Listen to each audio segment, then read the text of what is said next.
Hello दोस्तों, आज हम बोलेंगे संपादक के डिक्टेशन 80 वर्ड पर मिनट की स्पीड से। डिक्टेशन का विषय है परीक्षाओं में सेंधमारी। डिक्टेशन स्टार्ट होगी 5 सेकंड बाद। स्टार्ट।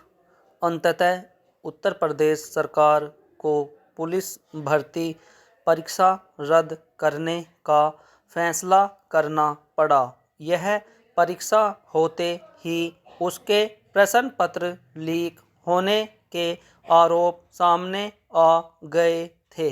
फिर इन आरोपों की पुष्टि होने लगी और इसी कारण छात्र दोबारा परीक्षा की मांग को लेकर धरना प्रदर्शन करने लगे।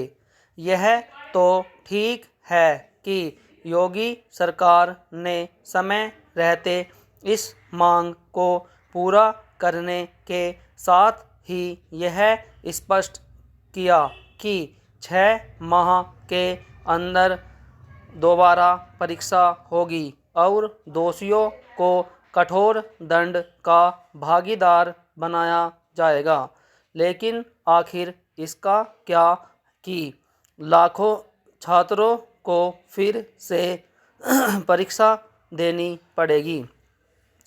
क्या इन छात्रों के उस समय श्रम और संसाधन की भरपाई संभव है जो प्रश्न पत्र लीक होने के कारण बर्बाद हो गए? ध्यान रहे कि इस परीक्षा में करीब 48 लाख अभ्यर्थी शामिल हुए थे। इनमें से अनेक अन्य राज्यों के थे।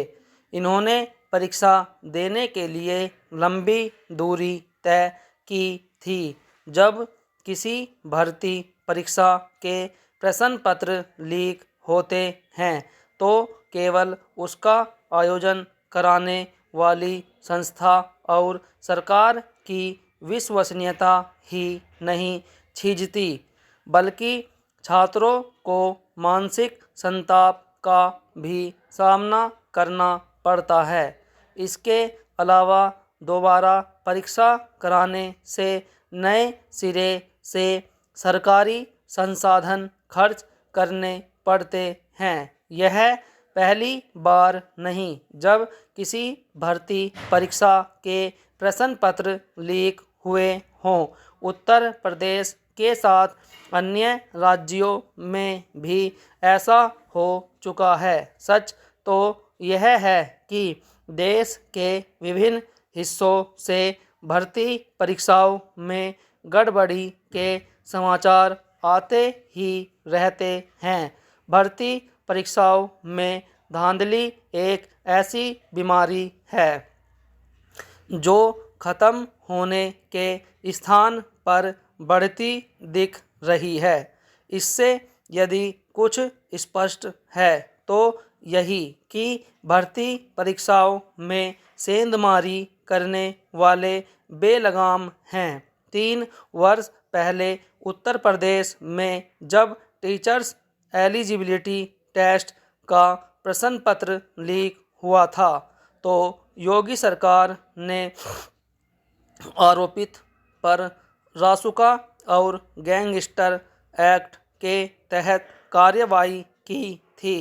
लगता है कि इस सख्ती के बाद भी परीक्षाओं में सेंधमारी करने वालों के दुस्साहस का दमन नहीं हो पा रहा है।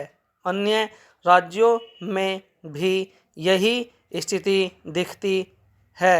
हालत यह है कि स्कूली परीक्षाओं में भी नकल कराने वाला माफिया सक्रिय है। ऐसा माफिया केंद्रीय परीक्षाओं को भी नहीं बख्श रहा है। इसी कारण संसद के बीते सत्र में परीक्षाओं में अनुचित साधनों का इस्तेमाल करने वालों को कड़ी सजा देने वाले एक विधेयक पर मोहर लगाई गई और अब वह कानून बन चुका है। हो सकता है कि राज्य सरकारें भी इसी तर्ज पर कानून बनाएं, लेकिन केवल कठोर कानून का निर्माण ही पर्याप्त नहीं, दोषियों को शीघ्र सजा देने की व्यवस्था करने के साथ ही परीक्षाओं की शुचिता बनाए रखने के लिए नए उपाय भी करने होंगे। परीक्षाओं में सेंधमारी इसलिए हर हाल में रोकनी होगी क्योंकि इससे युवाओं के भविष्य से खिलवाड़ होने के साथ ही देश की बदनामी भी हो रही है।